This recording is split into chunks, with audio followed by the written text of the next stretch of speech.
کہ کہا اگر کسی کے پاس میں آج کے زمانے کے حساب سے سمجھو تقریباً 30,000 روپئے کا ایک آنکڑا آتا ہے.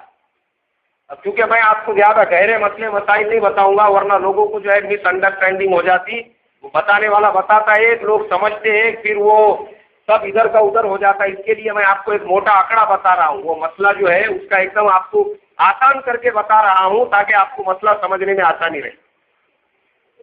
آج کے زمانے کے حساب سے جس آدمی کے پاس میں بھی 30,000 روپئے کی رقم ہے، سمجھ لو اس کے اوپر زکوٰۃ فرض ہے. کیا ہے بھائی؟ اس کے اوپر زکوٰۃ فرض ہے. 30,000 روپئے کسی کے پاس میں رکھے ہوئے ہیں اور اس کے اوپر سال گزر گیا، اب اس کے اوپر فرض ہے وہ اپنے 30,000 روپئے کی زکوٰۃ کو نکالے. مطلب ایک ایگزامپل دے رہا ہوں، بس اس سے زیادہ جتنے ہوں گے 1,00,000 روپئے ہے تو 1,00,000 روپئے کی زکوٰۃ 2,500 روپئے نکالنی پڑے گی. کتنی نکالنی پڑیں گی؟ اور 2,00,000 روپئے اگر ہے تو اس کی زکوٰۃ سے آپ کے اوپر ہوں گی 5,000 روپئے. اور اگر آپ کے پاس میں 4,00,000 روپئے ہے تو اس کی زکوٰۃ ہو گئی آپ کے اوپر فرض 10,000 روپئے. جتنا مال ہوگا اس کی زکوٰۃ نکالنا فرض ہے. گن کے شریعت یہ کہتی ہے کہ ایک ایک چھلے کو بھی گننا چاہیے.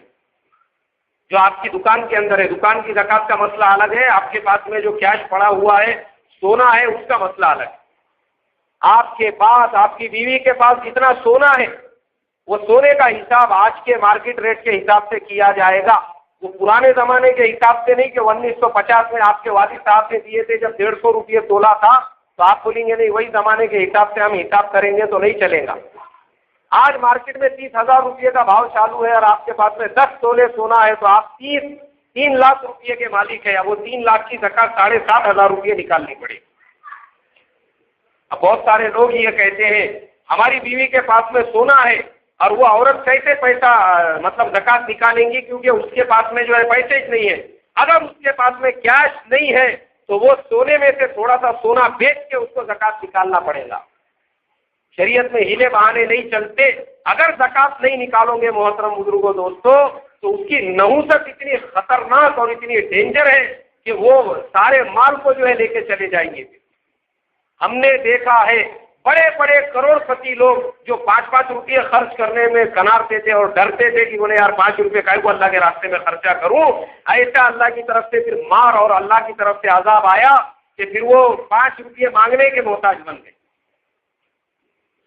کئی واقعات میں آپ کو سناتا ہوں کیونکہ قرآن کہتا ہے، میں نہیں کہہ رہا ہوں، قرآن کہتا ہے.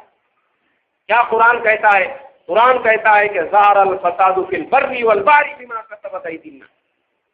جہاں کہیں پہ بھی جس کسی کو بھی کوئی لاس ہوتا ہے یا سمندر میں کسی کا کوئی نقصان ہوتا ہے یا زمین پہ نقصان ہوتا ہے، فرمایا وہ تمہارے کیے کا نتیجہ ہوتا ہے. تم نے اپنے مال کی زکوٰۃ نہیں نکالی تھی، اس کے لیے وہ مال اللہ تعالیٰ نے لے لیا. اگر وہ مال کی زکوٰۃ نکالی ہوئی ہوتی تو وہ سیکیور ہو جاتا اللہ تبارک و تعالیٰ کے پاس میں، کیونکہ اللہ کا وعدہ ہے وہ مال برباد نہیں ہو سکتا.